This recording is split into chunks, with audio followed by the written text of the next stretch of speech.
Hello folks! I recently found myself in Southern California visiting family, and while I was there, obviously I had to see what interesting museums were around. I only had time to visit two because I was only there for a couple of days, so I chose the Traveltown Railroad Museum and the Peterson Automotive Museum. Traveltown is a charming little museum located in Griffith Park. It has a miniature train that runs around the property, which is adorable, but the real attraction is the many full-size steam locomotives and other rolling stock that you can walk right up to and touch. So this is a Southern Pacific 442 Atlantic. The Southern Pacific had quite a few of these big Atlantics, and they were used primarily on the railroad's high-speed passenger trains, such as the Daylight, the Starlight, and the Lark. This one, built in 1904, had a very long career and remained in active service until 1952, when it became the first standard gauge locomotive to be put on display at Traveltown. Stephenson valve gear, not super common on such a large engine. Inside the cab, the controls are fairly typical of an oil-burning steam locomotive. Oil was widely used instead of coal on the West Coast because it burned cleaner and produced fewer sparks. Johnson bar. Throttle. That does move. So it locks in place and then you gotta pull that. Then you can move it. Boy, I see why people have to kind of lean on it. And then that would have been the brake handle if there was a handle there. Quite a low seating position. And out there you can see the running board and the top of the air pump. That doesn't open, but that would be sand for sanding the flues. You open this up. That also doesn't open, but open that up and throw sand in there. This is probably the firing valve for the oil burner. A fair amount of the fittings in here are missing, as you'd expect on a museum locomotive. Look at the size of these driving wheels. So this is Stephenson valve gear. So on the outside you just have the main rod, which is this, and the connecting rod, which connects the two wheels together. And then in there's cranks on the axle itself that connect to these rockers, and then this, depending on which way the direction lever is pushed, can be on the top or on the bottom, which changes which direction that moves.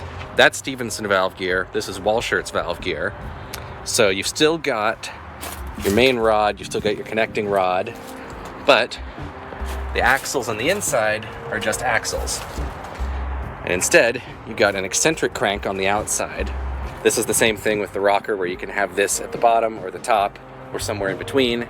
So this is a 282 Mikado from the Santa Maria Valley Railway. Much smaller drivers than the Atlantic, because this would have been a freight engine and that would have been a passenger engine. So that's essentially faster gearing. This is essentially lower, higher torque gearing. Speaking of gearing, here we have a Shay. We're looking at it from the wrong side. All the interesting stuff's on the other side. This is for like logging and mining railroads. You've got 3 vertical cylinders with valve gear of some sort. This is technically Stephenson, although it's laid out very differently. And then you've got a drive shaft running to gears that drive the wheels on each truck. So this way you can have a very flexible wheelbase, but all of the wheels are driven. Well, that one's not connected, but you can see there's universal joints here. And it's also geared down, so they're very slow but very, very powerful. Over there you can see we've got a Heisler, which is a different type of gear locomotive. Serves basically the same purpose, but you've got the 2 cylinders arranged in a V configuration like a motorcycle engine. Down here we've got some coaches.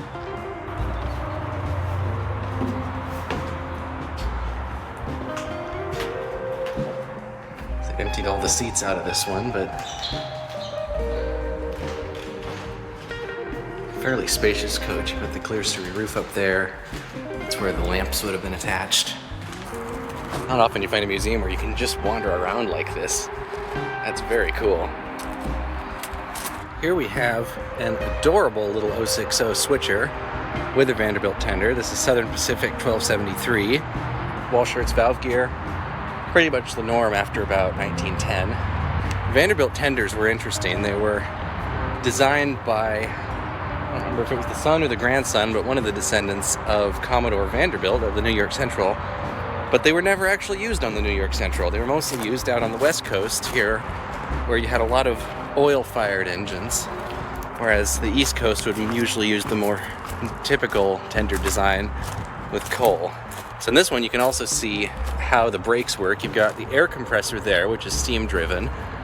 That pumps air into that tank, and then when the brakes are deployed, it goes to that cylinder, which moves that, and then clamps the brake shoes onto the wheels. And then that air pressure also goes through a hose that connects to the cars behind so that you can operate the brakes on the whole train. Here we have another 060 switcher, basically a larger version of a similar design. This one's from the Union Pacific. Bigger engine, but basically the same DNA.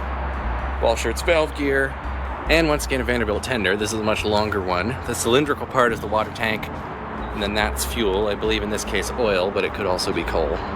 So here we're in the cab of the Union Pacific 060. This one has pretty much all the same controls. They've taken the seats out, but we've got throttle, which doesn't move, reverser, which doesn't move. This is the power reverser. Brake handle would have been there.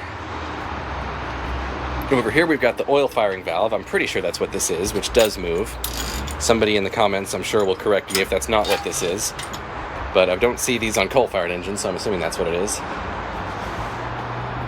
Up there, this would have been the whistle, although it's not connected to anything. This, I'm thinking, is probably the injector, because if we look at the pipe outside, that goes to here. Uses steam pressure to pump water from the tender into the boiler. There's usually one of these on each side. Yep, that'll be the one on this side. Somebody who knows this engine, please correct me on all the stuff I'm getting wrong here. And then here is a Western Pacific 280 consolidation locomotive. So this is the more standard type of tender, where it's basically just a big box. Once again, similar setup to the 060 over here. Alligator crosshead, wall shirts, valve gear, but in this case, you've got one more driver axle behind the one that the main rod is connected to. Here's another interesting innovation for these larger engines. For the reversing mechanism, for the smaller engines, you would just have a lever in the cab that directly operated it, but here, because the moving parts are so large and heavy, the lever in the cab actually operates a steam-driven piston that uses the steam pressure to move the reverse gear. So that goes back in, pulls this up, goes that way, that goes back out, pushes this down, goes the other way. So that's called a power reverse, and that was required on a lot of the larger engines, otherwise the mechanism would have been too large and heavy for a human to be able to operate. If you're familiar with the Bachmann 280 in HO scale, this is not the exact same prototype, but something pretty similar to it. Although this one is built by Alco, whereas the Bachmann model is based on a Baldwin-built prototype. Basically the Ford versus Chevy of steam locomotives. Everybody's got their preference, but in most respects they were pretty similar. Wooden boxcar. This was sort of a midpoint between the old all-wood boxcars and the later fully steel ones, where you had steel bracing on the outside and steel end caps. You can see that's corrugated metal. This is pretty cool. This is a little electric locomotive. I don't really know much about these. And here we have some very cool little narrow gauge wooden passenger cars. These are, I believe, 3-foot gauge. You can see down there they're sitting on dual gauge track. And these would have been pretty much all wood. Very adorable, very charming, a little bit of a fire hazard, which is why they did eventually switch to steel like those coaches over there. I love the old wooden passenger cars. There's just a charm to them like nothing else. So these wooden narrow gauge coaches were built for the Oahu Railway in Hawaii. Much more common for island railways to be narrow gauge because being compatible with the existing track on the mainland isn't a concern, and narrow gauge is cheaper to build. This is a little bit later. This is like 1940s or 50s era streamlined passenger cars. Here we have another 280 consolidation. This one's from the Santa Fe, and you'll note this is a slightly older one because it's got Stevenson valve gear, so all of the working stuff that operates the valves is on the inside. But apart from that, this is pretty much last year's model compared to the one over there. Still got the same air pump. This one's got dual air pumps. Here we've got little tiny baby diesel switcher. This is like one of those little critters that you see in O and G scale. It's shortened so it can run super sharp curves, but this one's real. This is kind of interesting to see here because this is from the California Western. This is a Baldwin diesel locomotive. Now, for those who don't know, I grew up right next to the California Western, aka the skunk train. By the time I was born, this locomotive was already retired. But it is pretty cool to see it here in California Western paint. And then here, we've got a 262 Prairie. Kind of feels like they could have gotten away with making this a 260, but nope, it's got a little trailing truck right there. We've got the 440 Mariposa. Stockton Terminal and Eastern Railroad. So this is the oldest locomotive here, no surprises there. See if it says what year it was built. 1864, wow, this is older than I thought. Looks like it was upgraded with a steel cab, different headlight, probably different cow catcher, because that's definitely not 1860s. Certainly my favorite locomotive here, because I'm a sucker for colorful 19th century stuff. Here we have the exhibit hall. Got some more wooden 19th century rolling stock. Got a stock car. This would have been for cows or pigs or other livestock. Got a box car. This one's fully wood, unlike the other one. The ends are wood. Everything's held together with wood. This was built 1890. Here's a fire truck from 1918. No roof, you'll notice. They didn't need roofs in 1918. They were a more rugged breed of human, I guess. Oh, and here we've got a little miniature locomotive. It's got pretty much all the same controls as the real thing, just tiny. That is adorable. So this is a railway post office car. This would have been used to transport mail and for it to be sorted en route. Very similar external design to a baggage car. On the inside, it is set up quite differently. The other place I was really excited to see was the Peterson Automotive Museum. This place is absolutely legendary and has an extensive collection of screen-used film and TV cars. This one... Twister. 1996. The original Twister. This was... Smaller than I thought. Well, this wasn't the main truck. This was Helen Hunt's truck that gets destroyed early in the movie. Oh. The main one was a Dodge Ram. The big Kachowski. I was excited to meet Lightning McQueen, but he didn't seem very talkative, almost like he was in some kind of hypnotic trance. Boy, they were right, his headlights are just stickers. He doesn't need headlights because the track is always lit. They say Mission Impossible, but I know Luigi when I see him. An unusual fender design. I wonder why they left this one unfinished, unrestored. Maybe there's some kind of historical significance to its unrestored state. Buick. Back when Buicks were real Buicks. Look at this thing. 2 seats. 2 seats and a whole lot of acreage. And I think that this folds back into another seat. oh, does it? Maybe that's the roof. Still pretty darn. This is probably longer than my Camry. That's fiberglass? What's that? Huh. Like a Corvette. I think this one needs no introduction. It even has the Queen cassette tape. And the cup dispenser in the dash from Wayne's World 2. Oh, and the licorice dispenser on the ceiling. It's like a wall of unusual tires. I can kind of see why the illuminated ones didn't become a thing, because I can't imagine that's very structurally sound. Cybertruck, eat your heart out. You know, those words appeared in my head just as you said them. I've seen this before, actually. I've seen a video where Doug DeMuro drove this. It's an art piece. Must have been able to figure out how to get into it. Oh, the whole body lifts up to get in. And it's literally just called the low-res car. Yeah. Countach. Probably had a poster of one of these up on my wall when I was a kid. Probably best known, not, for its appearance in the 2014 short film Kung Fury. Which there is supposedly a feature-length sequel to, stuck in production hell. Ah, the gold DeLorean. Well, gold-plated. It's still stainless steel.